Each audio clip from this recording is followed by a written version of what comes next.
मैं हमेशा ये क्वेश्चन करता हूं, आप आज कह रही कंपैरिजन, भारत के कितने वजीर आजम भागकर लंदन में सेटल हुए? भारत के कितने आर्मी जर्नल जो है वो भागकर जाके ऑस्ट्रेलिया में और लंदन और दुबई में। सर मैं कंपैरिजन नहीं कह रही, मैं कह रही हूँ कि उनसे हम क्या सीख सकते हैं कि हमने उन्हें देखा है कि वो बहुत स्मूथली उनकी कंट्री चली है। सर हमारे यहाँ तो इस साल बताया जा रहा है 1 करोड़ मदरसे से 1 करोड़ बच्चे निकले जिनको हिफ्ज करवाया गया कुरान। तो ये तो पूरे टाइम ये कुरान हाफिज बनाते चले जा रहे हैं, 1 करोड़ बच्चे इन्होंने वो बना दिए मदरसों में, तो स्कूल क्या खाक भेजेंगे? आरजू, आप मदरसे जो है देखें, उसका मदरसों का कभी देखें, से स्टडी करें कि वो मदरसे हैं क्या। वो गरीब आदमी की बेबी सिटिंग है। सूबा सरहद में आम जो हाउस होल्ड है उनके 15-15 बच्चे, कमाने वाला एक आदमी है, वो वहां छोड़ आते हैं, फिर आगे उनको मौलवी जो है वो उनको जो मौलवी भी बनके वो तैयार करते हैं ज़हनी तौर पे। वहां कुरान की तालीम, इस्लाम की तालीम थोड़ी दी जा रही है।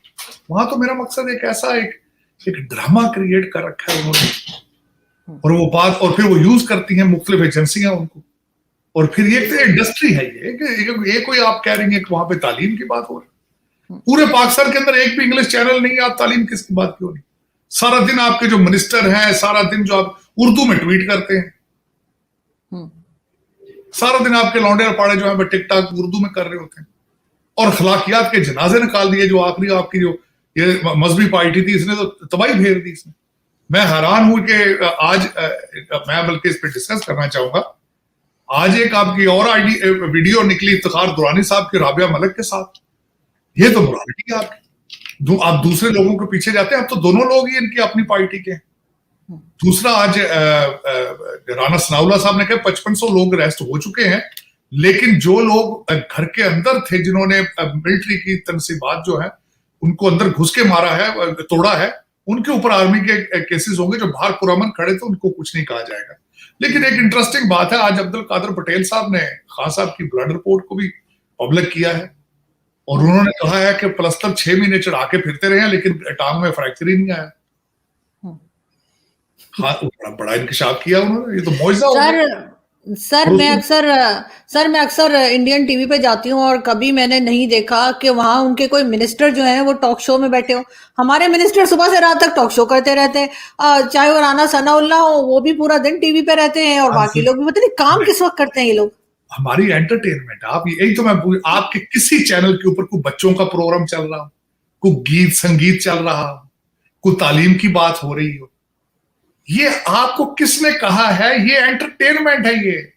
ये मुर्गों की लड़ाई जो होती है शाम को, ये लोग अब पॉपकॉर्न लेकर बैठ जाते हैं, और मजे की बात, और उनके हाथ के अंदर वॉल्यूम होता है, जिसको बेइज्जती करानी होती है उसका वॉल्यूम कम कर दिया जाता है, एंकर साहब दूसरे का वॉल्यूम बढ़ा देते हैं, जानबूझ के आग लगा, तीली फेंकता है, जो एंकर होता है वो तीली फेंकता है जिसकी बेइज्जती करानी होती है। तो ये तो लेकिन सर हमारे मिनिस्टर्स क्यों बैठते हैं, मुझे ये नहीं समझ आती है। मिनिस्टर काम कब करते हैं? सुबह से प्रेस कॉन्फ्रेंसेस कर रहे होते हैं, शाम में ये टीवी पे बैठ जाते हैं जाके। आरजू गलत कह रही है। एक 100 मेंबरों की जो कैबिनेट होती है वो मिनिस्टर थोड़ी होते हैं। मुझे ये बताएं कि अभी आपकी कैबिनेट का साइज क्या है? ये मिनिस्टर है? मैं तो नहीं मिनिस्टर मानता। ये तो एक ड्रामा है, ये तो एक बेवकूफ। देखिए जितने एमएलए उतरे, मैंने एक दफा बहुत अरसा पहले पढ़ा था एक जगह पे कि बलूचिस्तान के अंदर जितने एमपी थे सारे के सारे ही मिनिस्टर थे, और इस वक्त भी यही हालत है। तकरीबन 100 कुछ होंगे, 150 होंगे आपके टोटल एमएलए, उनमें से 100 मिनिस्टर। इनको कौन मिनिस्टर कहता है? कभी आपने सुना किसी मुल्क के अंदर वजीर बेमहकमा हो, जिसका महकमा ही कोई, पोर्टफोलियो ही कोई नहीं, लेकिन तनख्वाह वजीर की ले रहा है, गाड़ियां ले रहा है, गार्ड ले रहा है, सारा कुछ। तर हकीकत ये आरजू, आपको सारा इसको, आपकी बिल्डिंग इतनी जो है वो खराब हो चुकी है, आपको बिल्डिंग गिरा के अब इसको ठीक ना कराएं। इसको ठीक कराएंगे तो कुछ नहीं, इसके आप इसी के ऊपर सफेदी कर देते हैं, हर 10 साल के बाद पेंट कर देते हैं, तो नीचे से गंद वही है। इसकी फाउंडेशन अब खड़क चुकी है, इसकी कंडीशन, इसकी फाउंडेशन में क्रैक्स आ चुके हैं। अब इसको गिरा के तो अब खुदारा वो जो लोगों को आपने 1947 में वादा किया था, आओ जी ला इलाहा इल्लल्लाह का मतलब क्या, पाकिस्तान का मतलब क्या, वो उसको आज यार शुरू कर लें कहीं से, ईंटें मंगाएं, रखें कोई थोड़ी सी। और मैं अगले दिन मैंने बड़े दुख के साथ ये ट्वीट किया, और 2,75,000 लोगों ने उस ट्वीट को देखा। मैंने सिर्फ ये ट्वीट किया था कि आज उन लोगों से पूछें जो 1947 में घर बार छोड़ के अपने अजीजों को मरवा के पाकिस्तान पहुंचे और फिर यहां से उधर भेजे आपने। कभी सोचा?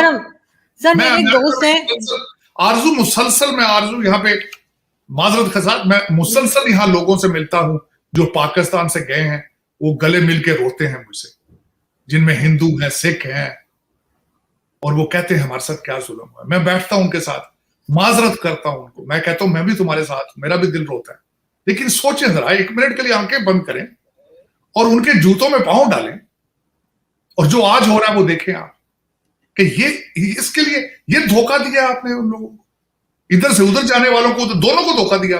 चलो इधर से जो गए वो तो भाई ठीक हो गया, उधर चले गए, भारत अब इस वक्त तरक्कियों में है, लेकिन ये कि जो उधर से इधर आए हैं उनके हालात देखें जरा क्या। लेकिन नहीं। अब देखें सर मुझे एक मेरे दोस्त हैं मीडिया के, उनका नाम मैं नहीं लूंगी, उन्होंने कहा कि पाकिस्तान का इलाज ये है कि इसको तोड़ के और दोबारा बनाया जाए, मगर प्रॉब्लम ये कि टूट भी नहीं रहा। क्या ये बात सही है? जुड़ा हुआ भी तो नहीं ना आरजू, ये इसको जुड़ा हुआ कौन करे? मुझे कहते हैं जी वो मैंने आपको बताया था, मुझसे अक्सर यहाँ पे जो है वो बच्चे ये जो कई जज्बाती कह देते हैं, और तारड़ साहब आप जिस तरह कहते हैं पाकिस्तान को कुछ नहीं होना, मैंने कहा होता कुछ नहीं, सोमालिया बन जाते हैं और कुछ नहीं। सोमालिया खत्म हुआ, अफगानिस्तान खत्म हुआ, खत्म नहीं होते, लेकिन वो चल भी नहीं रहे होते। मसला तो ये है ना, चल नहीं, ये चल रहा है, ये पाकिस्तान कहां चल रहा है? फिर आपकी फेडरेशन सिर्फ इस्लामाबाद के अंदर है, आपकी फेडरल गवर्नमेंट, बाहर उसकी रेट ऑफ गवर्नमेंट ही कोई नहीं। 4 सूबे हैं, 4 के 4 उसके अलग पार्टियां हैं, अलग उसके अपना उनका अमल दखल है, और सब अदालतें कंट्रोल में नहीं है, हर इंस्टीट्यूशन डिवाइडेड है आपका। और एक पर्सन, बल्कि अब आजकल जो बात ये हो रही है, लोग अब लिख रहे हैं कि ये मजहबी कल्ट था, और कल्ट जो आज तक जो कल्ट होते हैं उनके लीडरान के साथ क्या होता है, क्योंकि उनकी पर्सनैलिटी की इबादत की जाती है। उन्होंने लोगों के ज़हन में डाल दिया जाता है कि मैं तो गलती कर ही नहीं सकता, मैं तो खुदा का रूप हूं, नऊज़ बिल्लाह, मैं तो अवतार हूं। तो आज बिल्कुल ये देख रहे हैं, यही है, ये सियासत तो नहीं है, ये तो कल्ट है। और मजहब बार बार हाथ में तस्बीह है। आज जावेद चौधरी साहब का बड़ा अच्छा आर्टिकल था, उन्होंने लिखा कि इनके दौर के अंदर जो उस्मान बुज़दार जो थे, बाजवा साहब ने कई फाइलें इनको पकड़ाई थी कि ये देखें, हमेशा खान साहब ये कहते हैं मैं एहतसाब करना चाहता था, बाजवा साहब नहीं करने देते थे। बाजवा साहब ने शराब के लाइसेंस की फाइल इनको एक पकड़ाई थी कि ये देखें जी, ये शराब लाहौर एक होटल में शराब को परमिट दिया गया है, और इसकी सारी जो इसमें से पैसे आपकी फैमिली ने, आपकी वाइफ की पिछली फैमिली ने, सब ने पैसे बनाए हैं, जरा ये देख लें उसको। तो खान साहब ने कहा था नहीं जी, मेरे घर की आप है।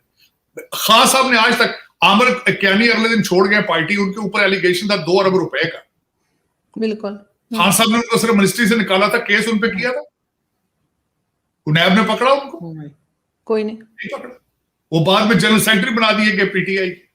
खान साहब ने आज तक अपनी पार्टी के अंदर भी देखा है कि क्या हो रहा है, लेकिन ये कि देखें, और ये मजहबी पार्टी है, ये रियासत मदीना के ठेकेदार है भाई, लेकिन उसमें आरजू देखें, 2 चीजें हैं। अब इस वक्त जो अब वक्त आ चुका है, मैं मुसलसल बार बार ये कहता हूं, वक्त आ चुका है, अब भारत से सीखें कुछ, भारत से कुछ सीखें। भारत का भी जो उनकी तरक्की शुरू हुई नरसिम्हा राव से शुरू, उससे पहले उनके भी हालात, भारत बिल्कुल बंद था, भारत के हालात भी उस वक्त नहीं थे। मनमोहन सिंह जो थे, वो जब उन्होंने रिफॉर्म्स किए इकोनॉमिक, उस वक्त वो डिफॉल्ट में पहुंचा हुआ था भारत। मैं 2 मुल्कों के ऊपर ये जरूर कहूंगा, पूरी दुनिया के लिए मॉडल है वो। चाइना की तरक्की भी पिछले 40 साल में, और भारत की तरक्की भी पिछले 30 सालों में, 40 सालों में। ये पिछले 30-40 साल का जो दोनों मुल्कों का मॉडल है, इसको पूरी दुनिया को पढ़ना चाहिए और इससे सबक सीखना चाहिए। बांग्लादेश से सीखना चाहिए। मैं समझता हूं कि पाकिस्तान या डेवलपिंग कंट्रीज में 51% ऑफ द पॉपुलेशन जो होती है खवातीन, उनको घरों में बंद करके ताले लगा दिए जाते हैं। उनको बाहर निकालें, उनको कारोबार में ले जाएं, उनको लोन दें। सर ये जो पॉलिटिशियंस होते हैं सर, इनको तो ये गवर्नमेंट से भी हटा देते हैं, सजा भी हो जाती है, जेल भी चले जाते हैं, फांसी भी लटक जाते हैं, लेकिन ये एस्टेब्लिशमेंट के लोग और ये रिटायर्ड फौजी चाहे वो कोई भी हो, इनको तो कोई सजा नहीं होती। अभी बाजवा साहब जो हैं वो यौम तकरीम पे 25 मई को फिर बैठे हुए थे आर्मी चीफ के साथ, जबकि उनके ऊपर किस कदर एलिगेशंस हैं और इनको जो है एकदम आर्मी चीफ के बराबर में बिठाया गया है। तो इनके ऊपर केस क्यों नहीं बनता? इन लोगों के ऊपर, ये जनरल फैज हमीद हो गए, ये शुजा पाशा और कई लोग हैं, इनको कब जेलों में डालेंगे? इनसे कब पूछगछ होगी? ये आपने, मैं कहता हूं आपने सवाल के अंदर ही जवाब दे दिया आरजू। उसकी वजह ये है, यही वजूहात है कि पाकिस्तान तरक्की नहीं कर रहा है। और जो तस्वीर आप बता रही है ना बाजवा साहब की, लोगों ने बड़ा सीरियसली माइंड किया इसके ऊपर रिएक्शन आया है। पाकिस्तानी लोग परेशान हैं, लोग परेशान हैं कि ये क्या हो रहा है। लेकिन ये कि पता नहीं इसको इस ऑप्टिक्स बड़ा कुछ सोच समझ के इन्होंने किया होगा, जाहिर है कुछ ना कुछ इनको पता होगा। जब तस्वीर आएगी लोगों का रिएक्शन क्या आएगा, सिग्नल्स क्या जाएंगे पूरी दुनिया में, ना सिर्फ पाकिस्तान, पूरी दुनिया में सिग्नल क्या जाएंगे। लेकिन ये जो आपने बिल्कुल बात सही कही है कि सियासतदानों का एहतसाब है, तो जो करप्ट आपकी ब्यूरोक्रेसी है उसका किसने एहतसाब करना, एस्टेब्लिशमेंट का एहतसाब किसने करना, जुडिशरी का एहतसाब किसने करना? यही आपकी नाकामी की और आपकी बदकिस्मती की अलामतें हैं कि आपके कोई कानून है नहीं, अदालतें भी फेल है, अकाउंटेबिलिटी भी फेल है, नैब भी फेल है, हर इंस्टीट्यूशन आपका तबाही के कोने में पहुंचा हुआ है। अब देखें कि आजकल जो हो रहा है, अभी तक वैसे एक बात मैं ये जरूर कहूंगा, खतीजा शाह के केस के बारे में मैंने जब तफसील से पढ़ा है तो वो उसमें अभी तक उन्होंने उसमें रिलीफ नहीं दी। हो सकता है यही स्टार्ट हो फ्यूचर का। हो सकता है कि जो लोग जिन्होंने उसका प्रेशर एक्सेप्ट नहीं किया, हो सकता है this is the beginning of a new accountability. देखें, हो सकता है सर, क्योंकि सर जिस दिन आसिम सलीम बाजवा या कमर बाजवा या ये फैज हमीद और इस तरह के लोगों को जेलों में डालेंगे, उस दिन लगेगा कि हाँ एक जैसा इंसाफ हो रहा है। लेकिन सर आज फिर इन्होंने पीटीए जो पाकिस्तान टेलीकम्युनिकेशन अथॉरिटी है उसका फिर एक रिटायर्ड फौजी को इन्होंने चेयरमैन लगा दिया। मतलब सिविलियन इदारों में ये फौजी बार बार लग जाते हैं, मेरे कोई फौजी रहे तो नहीं कि बेरोजगार चेक हो रहा है। ज्यादती है वैसे आरजू, मैं तो क्रॉस द बोर्ड किसी भी रिटायर्ड आदमी को दोबारा असाइनमेंट देना ज्यादती है, क्योंकि किसी नौजवान का हक मारा जाता है।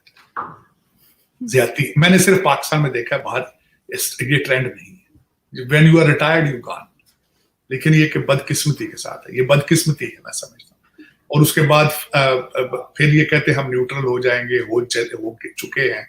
किस तरह न्यूट्रल हो सकते हैं जब हर डिपार्टमेंट का जो हेड होगा वो आपका रिटायर बंदा होगा, तो आप तो न्यूट्रल हो ही नहीं सकते। ये ज्यादती है, बिल्कुल ज्यादती। मैं एग्री करूंगा आपसे, बल्कि मैं तो शुरू से ही कहता हूँ ना सिर्फ इनका, जजों को भी एक्सटेंशन नहीं देनी चाहिए। आपका हर सुप्रीम कोर्ट का जज जब रिटायरमेंट के पास जाता है वो लोगों की खुशामदेद शुरू कर देता है, रिलीफ देना शुरू कर देता है, इस लालच में कि मुझे रिटायरमेंट के बाद कहीं एडवाइजर लगाया जाए, मुझे इलेक्शन कमीशन का चेयरमैन बनाया जाए, मुझे उधर फिट किया जाए, मुझे एम्बेसडर बनाया जाए। वो खुशामदेद शुरू कर देते हैं, फेवरें देने शुरू कर देते हैं, रिलीफ देना शुरू कर देते हैं, करप्शन शुरू कर देते हैं।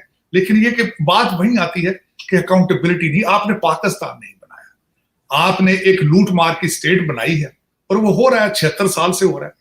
मेरी तो दुआ है कि आप कभी पाकिस्तान बनाने की कोशिश करें। मैं तो दुआ करता हूं 25 करोड़ लोगों में कोई ऐसा इंसान हो जो वाकई हकीकत में पाकिस्तानी हो, जो पाकिस्तान के लिए दर्द रखता हो, जो ख्वाहिश रखता हो कि आए मिल के पाकिस्तान बनाए। अभी तक तो लोग जो आपके सियासतदान जो है वो आपके सारे डुअल नेशनल हैं, ब्यूरोक्रेसी डुअल नेशनल है। आपके हर बंदा तो आपका जो है वो भागने के लिए लगता है कि वो पासपोर्ट और टिकट जो है वन वे वो जेब में रख के सोते रहा। तो फिर तरक्की किस तरह करेंगे? आपका और भारत का सबसे बड़ा फर्क यही है, सबसे बड़ा फर्क। बिल्कुल ऐसा ही है। और सर कोई भी रिटायर्ड आर्मी चीफ भी हमारा पाकिस्तान में नहीं होते। पता नहीं बाजवा साहब यहाँ क्यों भटकते नजर आते हैं थोड़े थोड़े दिन, मुझे समझ नहीं आ रही। बाजवा साहब मैंने देखा है, नोट करता है, बाजवा साहब आजकल पाकिस्तान में आते हैं वेकेशन पे, बता तो बस बाहर ही होते हैं कहीं आसपास। मिडल ईस्ट में देखा गया ज्यादातर तो उनके वो जो डेरे हैं वहीं पे हैं। लेकिन अलमिया है पाकिस्तान का। मैंने आपको कहा था कि मेजर हमारे गुरु वारिया ने साहब ने जो है बड़ी फेवर दी थी, जो उन्होंने आर्मी जनरल दीपन साहब के घर की जो वीडियो बनाई थी, मेरे जैसे कई लोगों को की आंखें खुल गई उसके बाद। और उस